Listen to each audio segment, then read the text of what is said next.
Hello hello hello दोस्तों, क्या हाल है। तारीख आज 27 अप्रैल 2025, दिन संडे रविवार हो गया। हिंदी तिथि बैसाख अमावस्या। और आइए बात करते हैं आज के मुख्य समाचार में देश भर की तमाम बड़ी खबरों पर नजर डालते हैं। देखिए, एक तो आज बैसाख अमावस्या पर पूजा स्नान दान का विशेष महत्व होता है। आज के दिन दान करने से पितरों को सुख शांति मिलती है। इस अमावस्या को सुतवाई अमावस्या भी कहते हैं। और आज के दिन से इस गर्मी के सीजन में आप पक्षियों के लिए घर की छत पर भी दाना पानी रखें, इससे भी अच्छे फल प्राप्त होते हैं। चलिए आगे बढ़ते हैं अपन खबरों में। तो देखिए, पहली खबर, प्रधानमंत्री नरेंद्र मोदी आज मन की बात कार्यक्रम के माध्यम से राष्ट्र को संबोधित करेंगे। सुबह 11 बजे ये मन की बात का कार्यक्रम होगा। और चलिए अगली बड़ी खबर देखिए, ईरान और यूएई के राष्ट्रपति ने पीएम मोदी को फोन किया। जम्मू कश्मीर पहलगाम में जो हाल ही में हमला हुआ था उस मुद्दे पर चर्चा की। दोनों देश के नेताओं ने पहलगाम हमले की निंदा भी की। ईरान के राष्ट्रपति मसूद ने प्रधानमंत्री नरेंद्र मोदी को फोन करके अपना पूरा सपोर्ट जताया। ब्रिटेन ने भी कहा कि आतंकवाद के खिलाफ लड़ाई में भारत को हम पूरा समर्थन देंगे। चलिए जम्मू पहलगाम हमले से जुड़े कुछ और अपडेट देख लेते हैं दोस्तों, उसके बाद आगे बढ़ेंगे फिर खबरों में। देखिए, पहलगाम हमले के बाद रूस ने भी आपातकालीन अलर्ट जारी किया। रूस के राष्ट्रपति पुतिन ने कहा कि हालात बेहद नाजुक हैं, कभी भी भड़क सकता है भारत पाकिस्तान के बीच युद्ध। वहीं खबर है कि अगर पाकिस्तान के साथ युद्ध हुआ तो बिहार का विधानसभा चुनाव भी टल सकता है। और देखिए, भारत की कार्रवाई से बौखलाया पाकिस्तान। अब पाकिस्तान ने भी सीमा पर तैनात किए JF-17 और F-16 लड़ाकू विमान। कहीं न कहीं भारत के कार्रवाई से पाकिस्तान के हाथ पांव फूल रहे हैं। अब जवाबी कार्रवाई में पाकिस्तान ने भी 23 भारतीयों को निकाला व उनकी वीजा सुविधाएं भी रद्द कर दी। इस बीच केंद्र सरकार ने मीडिया चैनलों के लिए भी एक एडवाइजरी जारी की, जिसमें कहा कि रक्षा अभियानों की लाइव कवरेज न करें। सूचना एवं प्रसारण मंत्रालय ने भारत के सभी मीडिया चैनलों को ये निर्देश दिया, जिसमें बताया गया कि भारतीय सेना के जवानों सुरक्षा बलों के ऑपरेशन का लाइव टेलीकास्ट न करे मीडिया। रेलवे ने भी कहा कि गैर कश्मीरी स्टाफ अकेले बाहर न जाए। और कुछ पाकिस्तानी एक्सपर्ट का तो ये खुद कहना है कि भारत के आगे नाक रगड़ेंगे पाकिस्तानी सेना के जनरल। सिंधु जल संधि पर इंडिया के आगे अब फंस गया है पाकिस्तान। ये खुद पाकिस्तानी एक्सपर्ट का मानना है कि पाकिस्तान ने गलती कर दी है भारत के साथ पंगा लेकर। जम्मू पहलगाम हमले पर RSS के प्रमुख मोहन भागवत ने भी कहा कि भारत पड़ोसी देश को कभी हानि नहीं पहुंचाता है, लेकिन राजा का ये कर्तव्य है कि प्रजा की रक्षा करना। मोहन भागवत बोले कि कुछ लोग नहीं बदलेंगे, चाहे कुछ भी कर लो, लेकिन राजा को अपना कर्तव्य निभाना चाहिए। और वहीं दोस्तों, इस तनावी माहौल के बीच अब संयुक्त राष्ट्र प्रमुख ने भारत पाकिस्तान दोनों देशों से शांति की अपील की और कहा कि दोनों देश अधिकतम संयम बरतें। पहलगाम हमले के बाद तनाव दोनों देशों के बीच चरम पर चल रहा है। इस बीच बड़ी खबर आ रही है, पहलगाम आतंकी हमले की जांच अब NIA करेगी। सुरक्षा बलों ने कश्मीर में 8 आतंकियों के घर धमाके करके ढहा दिए। ये कुछ तस्वीरें भी आप देख सकते हैं। अलग अलग आतंकियों के घरों को ढहाया गया, क्योंकि इन आतंकियों के इस घटना से जुड़े शामिल होने के तार मिले हैं। और अब इस पूरे मामले की जांच NIA द्वारा की जाएगी। इस बीच गुजरात से भी एक बड़ा खुलासा सामने आ रहा है। गुजरात में देखिए 1000 से ज्यादा बांग्लादेशी लोगों को हिरासत में लिया गया। और हरियाणा में भी 450 से ज्यादा पाकिस्तानियों को निकालने का आदेश जारी हुआ। इन्हें अटारी बॉर्डर के जरिए वापस पाकिस्तान भेजा जा रहा है। ये कुछ तस्वीरें भी आप देख सकते हैं। और दोस्तों, भारत के सिंधु जल समझौता रद्द करने पर पाकिस्तान के पूर्व विदेश मंत्री बिलावल भुट्टो ने भी भारत को धमकी देते हुए कहा कि सिंधु दरिया हमारा है, इसमें या तो हमारा पानी बहेगा या फिर उनका खून। तो बिलावल के जवाब में केंद्रीय मंत्री हरदीप सिंह पुरी ने भी कहा कि बिलावल को कूदने के लिए भी पानी नहीं मिलेगा, क्योंकि बिलावल ने जो जहरीला बयान दिया तो उस पर भारत ने भी करारा जवाब दिया। वैसे देखिए, आप पाकिस्तान के करीब 10 बड़े शहरों से गुजरती है सिंधु नदी, झेलम और चेनाब। इससे पाकिस्तान का जल संकट बढ़ेगा। GDP में कृषि का 21% तक योगदान है, तो पाकिस्तान की GDP को भी बड़ा झटका लगेगा, क्योंकि कृषि पाकिस्तान के 45% कार्यबल को भी रोजगार देती है। तो इससे पाकिस्तान में बेरोजगारी का भी बड़ा संकट पैदा होगा। वहीं बीते दिन पाकिस्तान के प्रधानमंत्री शहबाज शरीफ ने भी कहा कि पहलगाम की निष्पक्ष जांच के लिए हम तैयार हैं, किसी भी हमले से भी निपट लेंगे। फौज पाकिस्तान की हिफाजत करने में सक्षम है। तो ये दोनों देशों के बीच बयानबाजी का युद्ध अभी शुरू हो चुका है। इस बीच पाकिस्तान ने एक और घटिया हरकत की। पाकिस्तानी सैन्य अधिकारी ने लंदन में भारतीय प्रदर्शनकारियों को धमकाया, गला रेतने का एक्शन किया। ये देख सकते हैं आप, पाकिस्तान के एक उच्च सैन्य अधिकारी ने जो लंदन में भारतीय प्रदर्शनकारी थे उनको ये इशारा करते हुए धमकी दी और एयरफोर्स ग्रुप कैप्टन अभिनंदन की तस्वीर भी दिखाई। तो वहीं इधर देखिए, पाकिस्तान सेना प्रमुख ने एक बार फिर से दोहराई 2 नेशन थ्योरी। कहा कि मुसलमानों की सोच हिंदुओं से अलग है, हम जानते हैं कि पाकिस्तान की रक्षा कैसे करनी है। एक बार फिर से हिंदू मुसलमान को भड़काने वाला बयान देते हुए उन्होंने कहा कि हिंदू मुसलमान 2 अलग अलग राष्ट्र हैं। देखिए इनकी नीच और छोटी सोच कितनी घटिया है। हालांकि बीते दिन पाकिस्तान में एक बड़ा ब्लास्ट भी हो गया। पाकिस्तानी सैन्य काफिले में IED ब्लास्ट हुआ, जिसमें 10 सैनिक जवानों की मौत हो गई। और इस हमले की जिम्मेदारी BLA ने ली। BLA का कहना कि हमारी आजादी की लड़ाई है। पिछले महीने भी आपको पता होगा, जो पाकिस्तान में BLA है, बलूच लिबरेशन आर्मी, उसने बीते महीने ट्रेन को भी हाईजैक किया था। और अब उन्हीं के देश के इस BLA संगठन ने उन्हीं की सेना के जवानों पर हमला भी किया। वैसे ये BLA क्या है, इसका पूरा मसला क्या है? ये इनकी मांग है कि इनको अलग से राष्ट्र घोषित कर दे, इनका अलग से मुल्क बना दे। पाकिस्तान का ही ये एक संगठन है ना। वही देखिए, पाकिस्तान से भारत आई सीमा हैदर ने भी भारत सरकार से गुजारिश करते हुए कहा कि मैं पाकिस्तान की बेटी थी लेकिन अब भारत की बहू हूँ, तो मुझे यहाँ रहने दिया जाए। सीमा हैदर ने उत्तर प्रदेश के मुख्यमंत्री योगी आदित्यनाथ से भी ये भावुक अपील की है, क्योंकि अभी आपको पता होगा कश्मीर हमले के बाद पाकिस्तानी नागरिकों को वापस उनके देश भेजने का सिलसिला शुरू हो गया। इस बीच सचिन मीना से शादी करने वाली सीमा हैदर ने PM मोदी और CM योगी से भारत में रहने की गुहार लगाई। वहीं देश के महान संत प्रेमानंद ने भी इस हमले पर अब बयान देते हुए कहा कि जब हमारे शरीर में किसी हिस्से में कैंसर हो जाए तो शरीर के उस भाग को हटा देना पड़ता है, काट देना पड़ता है। ठीक वैसे ही उन्होंने इस हमले पर तीखा प्रहार करते हुए कहा कि ऐसी गंदगी को मिटा देना चाहिए। सरकार से भी उन्होंने कठोर कार्रवाई की मांग की। तो ये कुछ अभी मसला चल रहा है भारत पाकिस्तान के बीच, जिससे जुड़े सारे बड़े अपडेट्स मैंने आपको एक साथ बता दिए। और चलिए आगे बढ़ते हैं अपन खबरों में। देखिए खबर, कल 28 तारीख को तटीय राज्यों की बैठक होगी। केंद्र सरकार 255 करोड़ रुपए की मत्स्य पालन परियोजनाओं का भी ऐलान करेगा। वहीं एक रिपोर्ट सामने आ रही है कि इलेक्ट्रिक क्रांति की रफ्तार हमारे देश में तेज हुई। 44 शहरों में पुरानी गाड़ियों की जगह EV से बचेगा 51 अरब लीटर ईंधन भी है। महिलाओं को लेकर दिल्ली सरकार ने भी बड़ा फैसला लिया। दिल्ली के फिलहाल 2 जिलों में खुलेंगे सखी निवास। वहीं दिल्ली सरकार का प्लान है महिला सुरक्षा के लिए दिल्ली के सभी 11 जिलों में भी वन स्टॉप सेंटर खोले जाएंगे। दिल्ली की मुख्यमंत्री रेखा गुप्ता और महिला एवं बाल विकास विभाग के अधिकारियों के साथ बैठक हुई। इसमें यह भी प्लान बनाया गया, दिल्ली की जो कामकाजी महिलाएं हैं उनके बच्चों के लिए 500 पालना घर खोलने का भी निर्णय किया है। वहीं राजधानी के आंगनबाड़ी केंद्रों का नियमित निरीक्षण करने के भी आदेश दिए। तो ये देश की राजधानी की महिलाओं के लिए कुछ अच्छे फैसले लिए गए हैं ना। चलिए अगला अपडेट देखिए दोस्तों, 15वें रोजगार मेला कार्यक्रम में 51,000 युवाओं को जॉब लेटर बांटे। वीडियो कॉन्फ्रेंसिंग के जरिए PM मोदी शामिल हुए। उन्होंने युवाओं से कहा कि ये अवसरों का समय है, इसे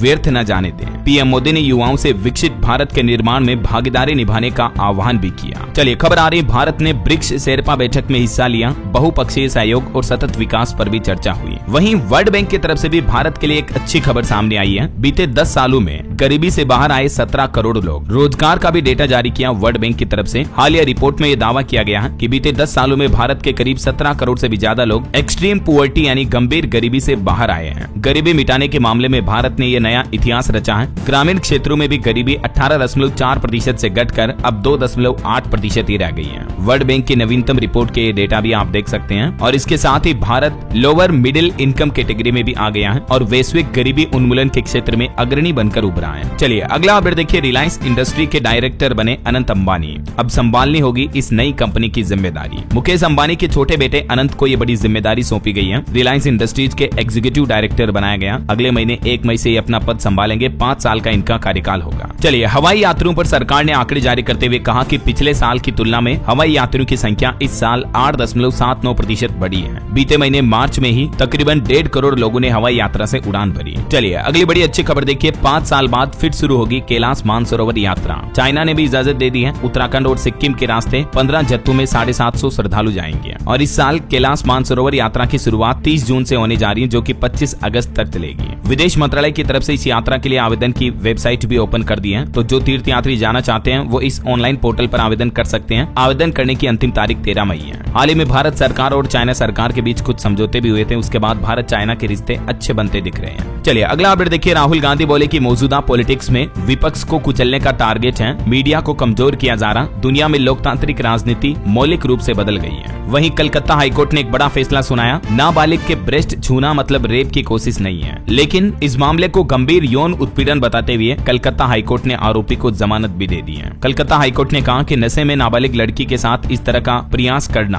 पोक्सो एक्ट के तहत रेप की कोशिश तो नहीं माना जाएगा, लेकिन इसे गंभीर यौन उत्पीड़न की कोशिश जरूर माना जा सकता है। देख सकते हैं कलकत्ता हाईकोर्ट ने एक लड़का लड़की के केस में सुनवाई करते हुए ये फैसला सुनाया। हालांकि हाल ही में आपको पता होगा इस तरह के इलाहाबाद हाईकोर्ट के फैसले पर भी सुप्रीम कोर्ट ने फटकार लगाई थी, क्योंकि आए दिन कई बार अलग अलग राज्यों के हाई कोर्ट इस तरह के उल्टे सीधे बयान देती रहती है ना। वहीं महाराष्ट्र की पॉलिटिक्स से भी खबर आ रही। उद्धव ठाकरे की शिवसेना ने MNS से गठबंधन के संकेत दिए। सोशल मीडिया पर लिखा, एकजुट होने का समय आ गया है। पार्टी मराठी गौरव की रक्षा करने को तैयार है। चलिए बैंकिंग न्यूज से खबर आ रही दोस्तों, यूनियन बैंक ने FD की ब्याज दरों में कटौती की। अब 1 साल की FD कराने पर आपको 0.75% तक ब्याज मिलेगा। और भी अलग अलग टाइम पीरियड की FD पर यूनियन बैंक का क्या इंटरेस्ट रेट है इस टेबल में आप देख सकते हैं। बाकी हाल ही में SBI वगैरह और भी कई बैंकों ने FD की इंटरेस्ट रेट घटाई थी। मैंने आपको बताए थे अपडेट DLS न्यूज चैनल पर, है ना। देखो जब भी कोई काम की खबर महत्वपूर्ण न्यूज अपडेट आता है ना दोस्तों, तो सबसे पहले मेरा मकसद होता है कि आपको DLS न्यूज चैनल के माध्यम से अपडेट करता हूँ। ठीक है, तभी तो मैं आपको कहता रहता हूँ रोजाना कि अगर आप अभी तक भी डीएलएस न्यूज चैनल से जुड़े नहीं हो तो जुड़ जाइए, चैनल को सब्सक्राइब करके बेल आइकन जरूर दबा दीजिए और इस वीडियो पर एक लाइक और शेयर भी कर देना, ताकि आपको रोजाना की ताजा खबरें, महत्वपूर्ण मुख्य समाचार, काम के न्यूज अपडेट सबसे पहले आपके मोबाइल पर मिलते रहते हैं। आप खुद एक काम करो, चैनल पर जाकर देखो और जो भी ये तारीख वाले बड़ी खबरों के वीडियो होते हैं या छोटे वीडियो अपडेट होते हैं, वीडियो को खोल करके देखो। आप 2-4 वीडियो देखोगे, आपको पता चल जाएगा कि हाँ यार, डीएलएस भाई बिल्कुल सही बात बोलता है। अच्छा देखो, सब्सक्राइब करने से, लाइक करने से आपके पैसे तो लग नहीं रहे, बस हम सब जुड़ जाएंगे, एक कम्युनिटी बन जाएगी हमारी। देखो 22 मिलियन से भी ज्यादा लोग इससे जुड़े हुए हैं, मतलब 2 करोड़ से भी ज्यादा लोग जो आज अपने डीएलएस भाई पर ट्रस्ट करते हैं। तो यार कुछ तो बात होगी बंदे में जरूर। अब आप कहोगे कि यार डीएलएस भाई खुद की तारीफ करने लग गए हो। देखो मजाक की बात नहीं है, लेकिन सीरियसली मैं ये कह रहा हूँ कि सरकार की तरफ से जब भी कोई नया नियम आता है, कोई बड़ी घोषणा होती है, ठीक है, तो सबसे पहले मेरा मकसद होता है कि अपने डीएलएस न्यूज फैमिली मेंबर्स को तुरंत अपडेट कर देता हूँ मैं। तो इसीलिए बोलता हूँ कि आप मेरे साथ जुड़ जाओ, चैनल को सब्सक्राइब करके, है ना। चलिए अपनी ढेर सारी बातें करेंगे दोस्तों। मैं प्लान कर रहा हूँ आज दिन में या कभी लाइव आऊंगा बहुत जल्दी। फिलहाल अपन आगे बढ़ते हैं खबरों में। देखिए बड़ी खबर आ रही है, मुंबई पुलिस बोली कि पूछताछ में सहयोग नहीं कर रहा तहव्वुर राणा, जो आतंकी हाल ही में भारत लाया गया था। 2008 मुंबई आतंकी हमले का मास्टरमाइंड, वो पूछताछ में सहयोग नहीं कर रहा है, घुमा फिरा कर जवाब दे रहा है। वैसे अभी ये कल तक 28 अप्रैल तक एनआईए की हिरासत में रहेगा। और कुछ बड़े हादसे हो गए, देखिए आप। यूपी सहारनपुर में पटाखा फैक्ट्री में ब्लास्ट हुआ, जिसमें 3 लोगों की जान चली गई। वहीं हरियाणा में भी एक पिकअप ने 11 लोगों को कुचल दिया, जिसमें 7 लोगों की जान चली गई। दिल्ली मुंबई एक्सप्रेस वे पर लोगों की जानें बिखरी हुई पड़ी थी। तस्वीरें इतनी भयानक है कि मैं आपको दिखा नहीं सकता। और पश्चिम बंगाल टीचर भर्ती घोटाले मामले पर खबर आ रही कि अब मुख्यमंत्री ने ग्रुप सी और डी के नॉन टीचिंग स्टाफ को वित्तीय मदद देने का भी ऐलान किया है। चलिए खबर है, देश की राष्ट्रपति द्रौपदी मुर्मू 5 मई को हिमाचल प्रदेश शिमला आएंगी। मुख्य सचिव ने तैयारियों को लेकर मीटिंग की। और टेक न्यूज से खबर है, मोटोरोला एज 60 प्रो स्मार्टफोन 30 अप्रैल को भारत में लॉन्च होगा। अनुमानित कीमत 60,000 रुपए तक हो सकती है। वहीं ऑटो इंडस्ट्री से भी अपडेट देखिए, 2025 रॉयल इनफील्ड हंटर 350 लॉन्च हुई। इसकी शुरुआती कीमत 1.5 लाख से शुरू है। और स्वास्थ्य के क्षेत्र में भारतीय डॉक्टरों की बड़ी उपलब्धि देखिए दोस्तों। दिल्ली में डॉक्टरों ने पेट से निकाला दुनिया का सबसे बड़ा ट्यूमर। एक महिला के पेट में फुटबॉल के बराबर जितना गांठ था, ट्यूमर था, लेकिन रोबोटिक सर्जरी में भारतीय डॉक्टरों ने कीर्तिमान रच दिया। दिल्ली के सफदरजंग अस्पताल के डॉक्टरों ने दुनिया का सबसे बड़ा एड्रेनल ट्यूमर निकाला एक महिला के पेट से। ये ट्यूमर की कुछ तस्वीरें आप देख सकते हैं, फुटबॉल जितना आकार था इसका। 36 साल की महिला की ये रोबोटिक सर्जरी हुई और भारतीय वैज्ञानिकों डॉक्टरों ने सफलता हासिल की। भारत के वैज्ञानिकों को एक और बड़ी सफलता मिली, हीमोफीलिया के लिए भी जीन थेरेपी में सफलता हासिल की है। भारत ने चिकित्सा विज्ञान के क्षेत्र में ये महत्वपूर्ण उपलब्धि हासिल की है। ब्रिक्स इंस्टेम और सीएमसी वेल्लोर के सहयोग से हीमोफीलिया के लिए भारत के पहले मानव जीन चिकित्सा परीक्षण का सफलतापूर्वक संचालन किया गया है। जीन थेरेपी के मामले में मील का पत्थर साबित होगी ये खोज। और भारतीय वैज्ञानिकों की एक और उपलब्धि देखिए दोस्तों, कोलेस्ट्रॉल की जांच भी अब बेहद सटीक, आसान और किफायती होगी, क्योंकि भारतीय वैज्ञानिकों ने एक अत्याधुनिक ऑप्टिकल सेंसिंग प्लेटफॉर्म विकसित किया है, जो कि हमारे शरीर में कोलेस्ट्रॉल की सूक्ष्म मात्रा को भी, मतलब छोटी से छोटी मात्रा को भी पहचानने में सक्षम है। और ये न सिर्फ अत्यधिक संवेदनशील और सटीक है, बल्कि पर्यावरण के भी अनुकूल है, जो कि भविष्य में हमारी स्वास्थ्य जांच की तकनीकों की दिशा को बदल सकता है। गुवाहाटी स्थित IASST के शोधकर्ताओं को ये बड़ी सफलता मिली है। और इतना ही नहीं, ये डिवाइस दूध और खाद्य गुणवत्ता की जांच में भी काफी उपयोगी होगी और बीमारियों का भी समय रहते आसानी से पहचान हो पाएगी, है ना। तो ये वाकई में हिंदुस्तान के लिए बड़े गर्व की बात है। और स्वास्थ्य क्षेत्र से जुड़ा एक और अपडेट है, नई दिल्ली में army hospital research and referral में नेत्र विज्ञान विभाग ने भी न्यूनतम इन्वेसिव ग्लूकोमा सर्जरी के लिए 3D माइक्रोस्कोप पेश करके एक मील का पत्थर हासिल किया है। चलिए अगली बड़ी खबर देखिए, स्टूडेंट युवाओं के लिए अपडेट है। नीट यूजी में नकल और धोखाधड़ी करने पर अब लगाम लगेगी। नेशनल टेस्टिंग एजेंसी यानी NTA की तरफ से एक नया प्लेटफॉर्म जारी किया गया है, जिसका मकसद है पेपर लीक जैसी घटनाओं पर रोक लगाई जा सके।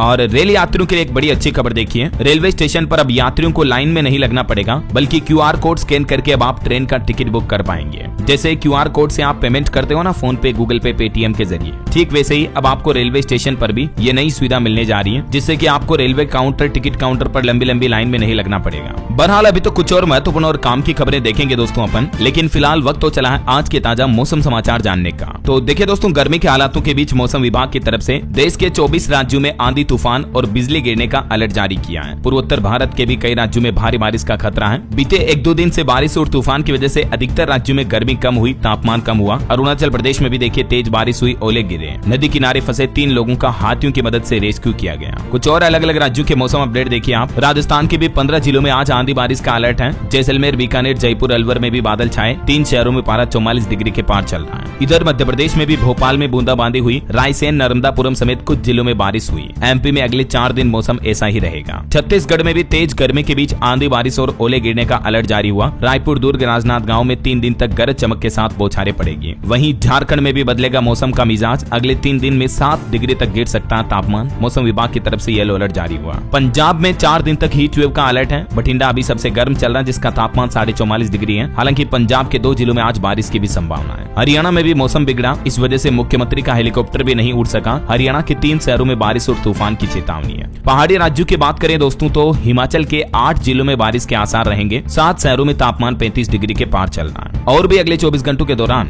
मौसम की संभावित गतिविधियां क्या रह सकती हैं अगले 3 दिन तक 27, 28, 29 अप्रैल तक अलग अलग राज्यों में मौसम के हालात कैसे रहेंगे, स्क्रीन पर थोड़ा सा वीडियो को पॉज करके आप देख लीजिएगा, है ना। और चलिए मौसम के बाद अब अपन आज के सराफा बाजार पर नजर डाल लेते हैं। तो देखिए इस सप्ताह सोने चांदी में तेजी रही। सोना 721 रुपए महंगा होकर अभी 95,631 रुपए प्रति 10 ग्राम चल रहा है। जबकि चांदी की बात करें तो चांदी में भी कुछ बढ़ोतरी हुई। अभी 97,684 रुपए प्रति किलोग्राम पहुंच गया है चांदी का भाव। इस सप्ताह चांदी की कीमत में तकरीबन 2,500 रुपए की बढ़ोतरी हुई है ना। और वहीं मार्केट में निवेशकों के लिए कुछ अपडेट है। केनरा रोबेको एएमसी का भी आईपीओ आने वाला है जल्दी। सेबी के पास पेपर जमा किए और आईसीएल फिनकॉर्प भी लाया एक नया एनसीडी इश्यू। इसमें भी 9 मई तक निवेश करने का मौका है, जिसमें अनुमानित निवेशकों को 13% तक रिटर्न मिल सकता है। चलिए आगे बढ़ते हैं अपन खबरों में। देखिए बड़ी खबर, उत्तर प्रदेश में अब हर निराश्रित महिला पेंशन लाभार्थी का होगा सत्यापन। डीएम और कमिश्नर को निर्देश जारी किए यूपी सरकार ने पेंशन में होने वाली धोखाधड़ी, गड़बड़, घोटाले को रोक लगाने के लिए। अगले महीने 25 मई तक हर हाल में सभी का सत्यापन, वेरिफिकेशन करना ही है। वहीं आज उत्तर प्रदेश के मुख्यमंत्री योगी आदित्यनाथ 27 अप्रैल को गंगा एक्सप्रेसवे के निर्माण कार्य का निरीक्षण भी करेंगे। और देखिए यूपी लखनऊ में रोजगार मेला भी लगने जा रहा 30 अप्रैल को। बीटेक पास युवाओं को नौकरी मिल सकती है, कई सारी कंपनियां हायरिंग करेगी। चलिए बड़ी खबर आ रही है, देश की राजधानी दिल्ली में इस दिन से लागू होगी वय वंदना योजना। केंद्रीय मंत्री हरदीप सिंह पुरी बोले कि परिवार के खर्चे भी कम होंगे। दिल्ली में 28 अप्रैल कल से ही केंद्र सरकार की बीमा पॉलिसी और वय वंदना योजना की शुरुआत होने जा रही है। इस योजना के तहत अब 70 साल से ऊपर के हर बुजुर्ग का 5 लाख रुपए तक का इलाज बिल्कुल मुफ्त हो जाएगा।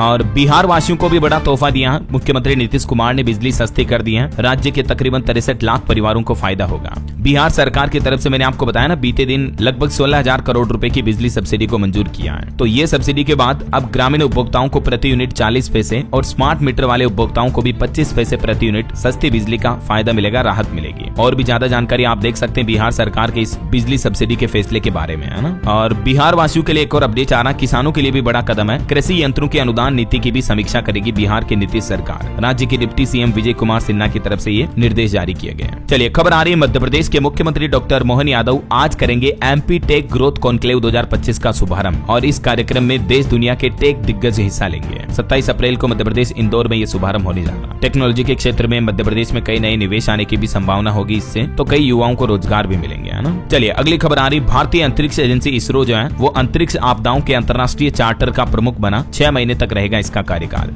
वहीं भारत के दुश्मनों की अब खेड़ नहीं, #मिशन रेड्डी के साथ नौसेना ने पोस्ट किया और लिखा कि एकता में शक्ति है, उद्देश्यपूर्ण उपस्थिति है। जहां जम्मू कश्मीर पहलगाम के हमले के बाद काफी तनावपूर्ण माहौल चल रहा, इस बीच नौसेना ने ये ट्वीट किया। चलिए खबर आ रही दोस्तों, भारत बनेगा ग्लोबल क्रिएटिव मार्केट का हब। मुंबई में दिखेगा कंटेंट और कल्चर का जलवा। 1 से 4 मई तक मुंबई के जियो वर्ल्ड कन्वेंशन सेंटर में वैश्विक शिखर सम्मेलन का आयोजन होने जा रहा। ये विश्व मंच पर भारत के रचनात्मक उदय के तहत एक साहसिक घोषणा है। और देखिए सुप्रीम कोर्ट ने एक बड़ा ही भावुक करने वाला बयान दिया। कहा कि माँ बहुत व्यापक शब्द है, बच्चे की परवरिश केवल जैविक माँ ही नहीं करती है। शीर्ष अदालत की तरफ से एक सौतेली माँ के केस की सुनवाई करते हुए ये महत्वपूर्ण टिप्पणी की गई। वहीं खबर आ रही, दुनिया में चल रहे टेरिफ वॉर के बीच भारत के लिए अवसर के मौके होंगे। अमेरिका में बिकने वाले सभी आईफोन अगले साल से भारत में बनाएगी एप्पल कंपनी। ये प्लान कर रही, मैंने आपको कल अपडेट बताया था इस बारे में। और बड़ी खबर देखिए, उत्तर प्रदेश के डीजीपी ने अलर्ट जारी किया। कहा कि अराजक तत्व कभी भी माहौल बिगाड़ सकते हैं। धार्मिक स्थलों पर भी विशेष सतर्क रहें सुरक्षा कर्मी। जम्मू पहलगाम हमले की घटना के बीच यूपी डीजीपी की तरफ से ये निर्देश जारी किए गए। और हज यात्रा 2025 पर भी अपडेट आ रहा दोस्तों। 29 अप्रैल को पहली उड़ान शुरू होगी। हज हाउस में ही मिलेगी सऊदी रियाल प्राप्त करने की सुविधा भी। 29 तारीख परसों से ही इस साल के हज यात्री देश से रवाना होना शुरू हो जाएंगे। 268 हज यात्रियों की पहली उड़ान 29 अप्रैल सुबह 2:15 बजे लखनऊ से भरेगी। और इसरो की एक और बड़ी उपलब्धि देखिए, इसरो ने किया सेमी क्रायोजेनिक इंजन का सफल अल्पकालिक हॉट स्टेट, जो कि इंजन परीक्षण कार्यक्रम के अंदर एक बड़ी सफलता है इसरो के लिए, है ना। चलिए अगला अपडेट आ रहा, उत्तर प्रदेश में आगरा के जूता, आगरा का पेठा और हैंडीक्राफ्ट को मिलेगी अब इंटरनेशनल पहचान। बिना एजेंट, बिना झंझट अब विदेश में सामान भेजना बहुत ही आसान होगा। दरअसल आगरा के प्रधान डाकघर में अपग्रेड करके डाकघर निर्यात केंद्र का शुभारंभ किया है, जिससे कि जो छोटे व्यापारी हैं, छोटे निर्यातक हैं, उनको डायरेक्टली उनका सामान विदेशों में भेजने की प्रक्रिया आसान और तेज मिलेगी। तो छोटे कारोबारियों को इससे बड़ा फायदा होगा। और भी क्या क्या सुविधाएं मिलेगी देख सकते हैं आप, है ना। और वही खबर देखिए, अब फ्लैट बुकिंग के समय ही होगा रजिस्ट्रेशन, भरनी होगी स्टाम्प ड्यूटी भी। नोएडा प्राधिकरण की तरफ से भी स्टाम्प ड्यूटी अनिवार्य कर दी है फ्लैट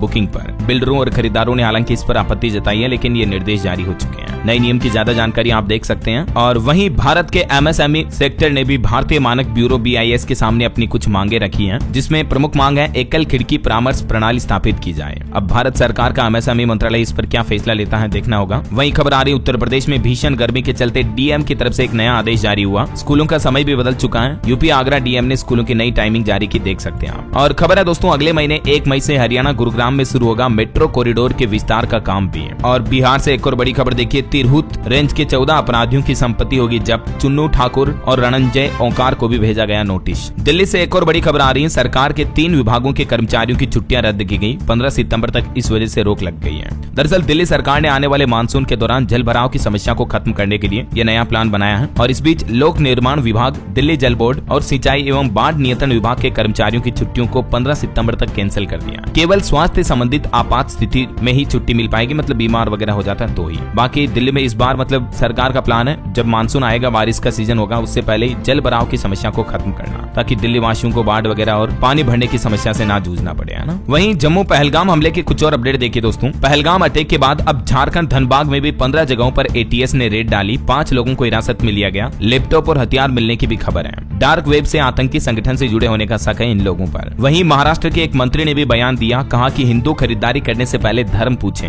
हनुमान चालीसा पढ़वाएं, जो पढ़ न सके उससे सामान न खरीदें। महाराष्ट्र सरकार में मंत्री नीतीश राणे की तरफ से यह विवादित बयान दिया गया। इधर तेलंगाना के मुख्यमंत्री भी बोले कि पाकिस्तान के 2 टुकड़े कर दो, POK भारत में मिला दो, मुंहतोड़ जवाब देने का वक्त आ गया, हम सब PM मोदी के साथ हैं। यूपी के DGP ने भी कहा कि उत्तर प्रदेश से सभी पाकिस्तानी वापस भेजे गए हैं। एक नागरिक को 30 अप्रैल को भेजेंगे। ड्रोन के जरिए निगरानी की जा रही है। तो वहीं बॉलीवुड एक्टर सुनील शेट्टी ने भी कहा कि कश्मीर हमारा था, हमारा है और हमेशा हमारा ही रहेगा। वो बोले कि अब से अगली छुट्टी कश्मीर में ही मनाएंगे। इधर अटारी वाघा सीमा पर भी हलचल तेज हो गई। किसानों को फसल कटाई के लिए 2 दिन का समय दिया। अटारी वाघा बॉर्डर के पास जिन किसानों के खेत हैं, उनको फसल काटने के लिए 2 दिन का वक्त दिया गया है। उत्तर प्रदेश के मुख्यमंत्री योगी आदित्यनाथ भी बोले कि नया भारत मुंहतोड़ जवाब देने के लिए तैयार है। वहीं खबर आ रही, पाकिस्तानी नागरिकों को दिए गए 14 श्रेणियों के वीजा रद्द हो चुके हैं। भारत ने कहा कि तुरंत लौट जाओ अपने वतन वापस। और जवाब में आपको पता होगा, पाकिस्तान ने भी जो भारतीय विमानों के लिए अपने हवाई क्षेत्र को प्रतिबंधित कर दिया, तो उसके बाद भारत के विमानन नागरिक मंत्रालय DGCA की तरफ से नई गाइडलाइन जारी की गई है, जिसमें कहा कि यात्रियों की मदद करें एयरलाइन कंपनियां। DGCA द्वारा एयरलाइंस कंपनियों को 4 प्रमुख निर्देश दिए गए। पहला, फ्लाइट से पहले यात्रियों के साथ कम्युनिकेशन करें। दूसरा, उड़ान के दौरान यात्रियों के लिए खान पान और आराम की व्यवस्था रखें। तीसरा, मेडिकल तैयारी और वैकल्पिक हवाई अड्डों पर भी विचार करें। और चौथा, कस्टमर सर्विस को ध्यान में रखें। और वहीं देखिए, केंद्र सरकार ने उड़ान योजना के तहत भी आंकड़े जारी किए, जिसमें बताया कि अभी हमारे देश में 625 उड़ान मार्ग शुरू हो चुके हैं। बीते कुछ सालों में देश में नए हवाई अड्डों की संख्या भी बढ़ी है, जिसके चलते 1.5 करोड़ से भी ज्यादा यात्रियों को फायदा हुआ। चलिए अगला अपडेट देखिए दोस्तों। रेलवे की तरफ से एक नई पहल की गई अपने कर्मचारियों को गर्मी में हीट वेव से बचाने के लिए। रेलवे ने अहम फैसला लिया। शुरुआत में 100 स्टेशनों पर ये नई पहल शुरू होने जा रही है, जिसके तहत एक तो स्टेशनों पर मिट्टी के मटके लगाए गए हैं, जिससे कि मटके का पानी रेल कर्मचारी पिएंगे तो भीषण गर्मी और लू से बचेंगे। इसके अलावा रेल कर्मचारियों को ग्लूकोज और ORS के गोल भी दिए जा रहे हैं, ताकि वे डिहाइड्रेशन से बचे रहें। चलिए अगली खबर देखिए। बिहार के इस जिले में 4 लाख से ज्यादा राशन कार्ड धारकों पर खतरा मंडरा रहा। बिहार सरकार ने राशन कार्ड को आधार कार्ड से लिंक करने की समय सीमा 3 महीने से बढ़ाकर 30 जून कर दी है। और खबर है दोस्तों, बिहार के गोपालगंज जिले में लगभग 4 लाख ऐसे राशन कार्ड धारक हैं, जिन्होंने अभी तक भी E-KYC नहीं करवाई है। और भी कई जिलों में ऐसे मामले हैं, तो उनके लिए बिहार की नीतीश सरकार ने निर्देश दिया कि तुरंत आप अपने राशन कार्ड की E-KYC करवा लें, है ना। और केंद्र सरकार की एक योजना पर भी अपडेट आ रहा कि इस योजना के तहत हर महीने 5,000 रूपए मिलते हैं। यूपी में भी लगभग 1.25 करोड़ लोग इसका नामांकन करवा चुके हैं। ये योजना का नाम आपने जरूर सुना होगा, अटल पेंशन योजना। और सरकार ने आंकड़े जारी किए। इस योजना में सभी राज्यों में उत्तर प्रदेश राज्य नंबर 1 पर है, प्रथम स्थान पर है। इस अटल पेंशन योजना के तहत 18 से 40 साल तक के भारतीय नागरिक हिस्सा ले सकते हैं और रिटायरमेंट के बाद उन्हें 1 से 5,000 रूपए तक मासिक पेंशन मिलती है। मुख्यमंत्री योगी आदित्यनाथ ने यूपी में इस योजना के लिए व्यापक स्तर पर अभियान भी चला रखा है ना। और यूपी के किसानों के लिए भी अच्छी खुशखबरी आई। अब मौसम की सटीक जानकारी मिल पाएगी आपको। उत्तर प्रदेश की ग्राम पंचायतों में लगेंगे ऑटोमेटिक वेदर स्टेशन। मिर्जापुर जिले से इसकी शुरुआत होने जा रही, धीरे धीरे दूसरे जिलों में भी इंस्टॉल किए जाएंगे। ऐसी ही यही पहल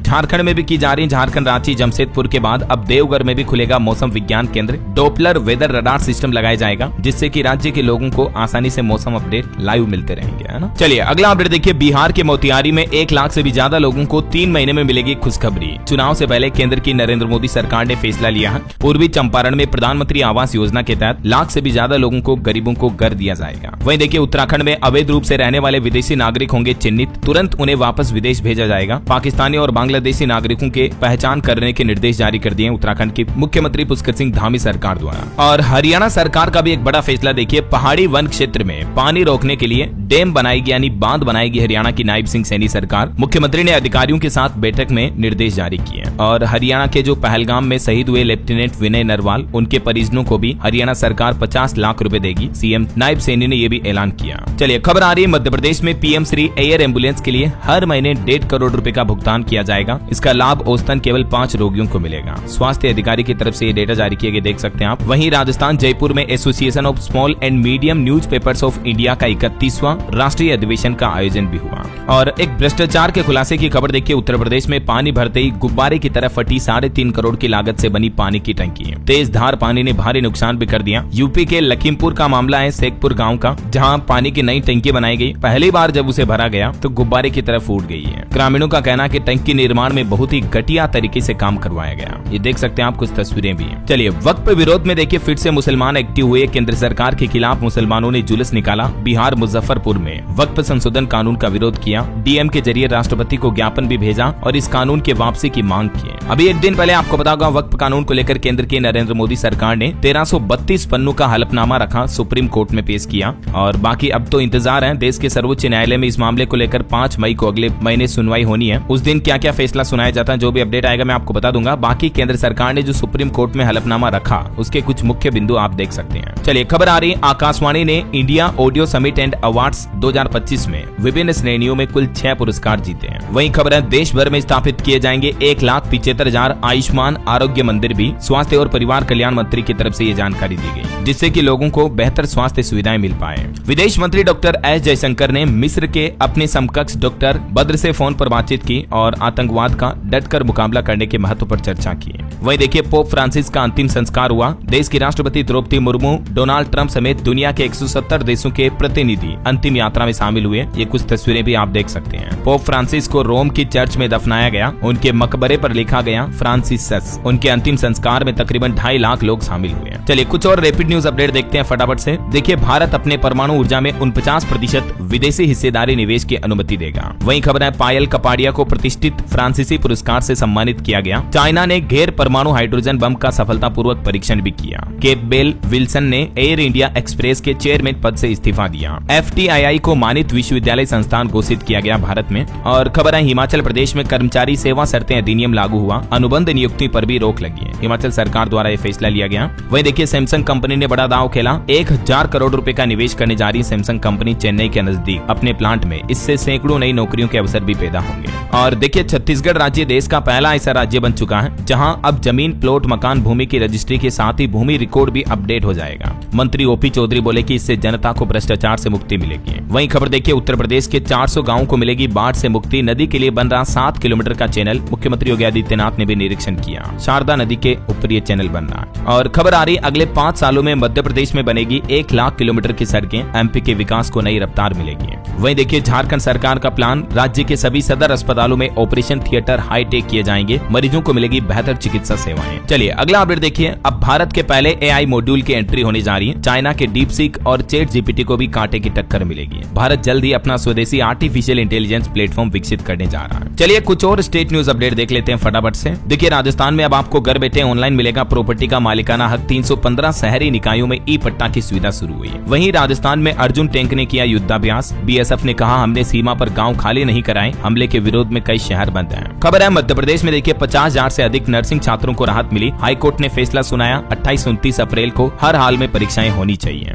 और मध्य प्रदेश में किसानों की पराली पर भी अपडेट आ रहा। 50 दिन में पराली जलाने के 34,000 केस सामने आए। सैटेलाइट के जरिए निगरानी की जा रही है। MP रतलाम में आज 27 अप्रैल को रोजगार मेले का आयोजन होने जा रहा। 90 से ज्यादा संस्थान नौकरी के अवसर देंगे। 10वीं पास से लेकर पोस्ट ग्रेजुएट तक के छात्र हिस्सा ले पाएंगे। इस रोजगार मेले की लोकेशन भी आप देख सकते सकते हैं। वहीं खबर है मध्य प्रदेश की मोहन यादव सरकार में नवाचार करने वाले अफसरों को भी पुरस्कार दिया जाएगा। 15 जुलाई तक आवेदन कर सकेंगे अफसर कर्मचारी। और एमपी में डॉक्टर्स की संविदा नियुक्ति अवधि अब 70 साल होगी, ये भी बड़ा फैसला लिया गया। डिप्टी सीएम ने इस संबंध में प्रस्ताव भी मांगे हैं। वहीं मध्य प्रदेश में संविदा स्वास्थ्य कर्मचारियों की हड़ताल लगातार 5वें दिन भी जारी रही। कई जिलों में यह हड़ताल जारी है। इस बीच एमपी सरकार ने एक और फैसला लिया, अब 5 साल बढ़ाई गई आयु सीमा। मध्य प्रदेश सरकार ने रिटायरमेंट की उम्र पर यह फैसला लिया। स्वास्थ्य विभाग के कर्मचारियों की रिटायरमेंट सेवा 5 साल बढ़ा दी है। चलिए अगला अपडेट देखिए। उत्तर प्रदेश के मुख्यमंत्री योगी आदित्यनाथ लखीमपुर खीरी में दुधुआ टाइगर पार्क पहुंचे, यहाँ हाथियों को केला भी खिलाया। सीएम ने कहा कि युवाओं की क्षमता से होगा विकसित भारत 2047 का निर्माण। प्रयागराज में केंद्रीय मंत्री अनुप्रिया पटेल ने 25 चयनित अभ्यर्थियों को नियुक्ति पत्र भी दिए। खबर है बिहार में देखिए नया आदेश लागू हुआ, अब 40 किलोमीटर से ज्यादा रफ्तार में नहीं चलेगी स्कूली बसें। नियमों का पूरी सख्ती से पालन करने का आदेश भी जारी हुआ। और वैसे बढ़ती गर्मी के बीच बिहार में स्कूलों का समय भी बदल चुका है, 11 बजे तक ही चलेगी अब क्लासेज। झारखंड में भी बदलेगा मौसम का मिजाज, अगले 3 दिन में 7 डिग्री तक गिर सकता है पारा। हरियाणा के मुख्यमंत्री ने होम सहित 6 विभागों की रिव्यू मीटिंग की, बोले कि काम में देरी पर फाइल पर कारण जरूर लिखे अधिकारी।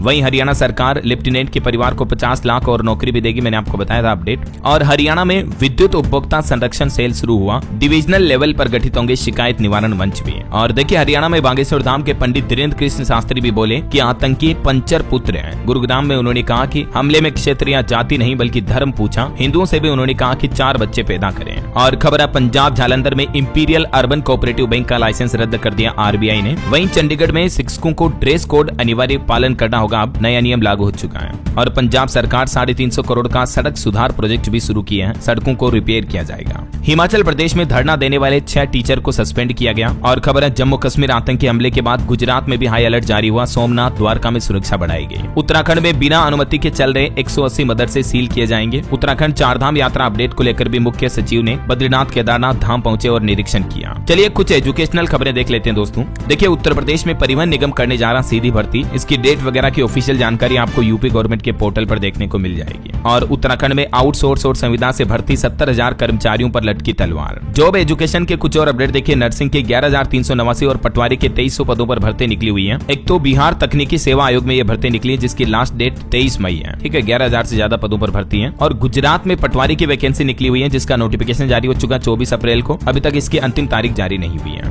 वहीं कर्मचारी राज्य बीमा निगम ईएसआईसी में भी 558 पदों पर भर्ती निकली हुई है, इसकी लास्ट डेट 26 मई है। और बिहार में देखिए 51,000 शिक्षकों को लेकर भी नया अपडेट आया, अगले सप्ताह मिलेगी पोस्टिंग। चलिए कुछ अंतर्राष्ट्रीय न्यूज अपडेट देखिए दोस्तों। ईरान के बंदर अब्बास पोर्ट पर बड़ा धमाका हुआ, जिसमें 5 लोगों की जान चली गई, 700 से ज्यादा घायल हो गए। बताया जा रहा है कि ज्वलनशील पदार्थों को रखने में लापरवाही की वजह से यह हादसा हुआ। हादसा इतना गंभीर था कि कई किलोमीटर दूर तक धुएं का गुब्बार दिखाई दिया, ये देख सकते हैं आप तस्वीरें भी। वहीं देखिए अमेरिकी राष्ट्रपति डोनाल्ड ट्रंप बोले कि पुतिन बस मुझे बहका रहे हैं, शायद वो युद्ध रोकना ही नहीं चाहते। जेलेंस्की से मुलाकात की तस्वीर भी सामने आई। और अंत में दोस्तों आपको जीवन में खुश रहने की एक सीख बताता हूँ कि जीवन में सुविधाएं नहीं बल्कि संतोष और शांति जरूरी है। एक संत ने राजा को एक सीख दी थी कि जो व्यक्ति कम संसाधनों में भी प्रसन्न रहता है वही सबसे बड़ा धनी है। और चलिए अंत में आज के राशिफल पर नजर डाल लेते हैं। देखिए सिंह राशि वालों के इनकम सोर्स बढ़ सकते हैं, तुला राशि के लोगों को लेन देन में भी फायदा होने के योग है। और भी कुछ अलग अलग राशियों का राशिफल आप देख सकते हैं स्क्रीन पर। और हाँ दोस्तों, आप मुझे कमेंट करके बताइए कि भारत पाकिस्तान के बीच सिंधु जल समझौता किस साल हुआ था, जिसको अभी हाल ही में जम्मू पहलगाम घटना के बाद भारत सरकार ने रद्द कर दिया था। तो ये समझौता किस साल हुआ था, कमेंट करके बताइए। सही जवाब देने वाले लोगों को रैंडमली सेलेक्ट होने पर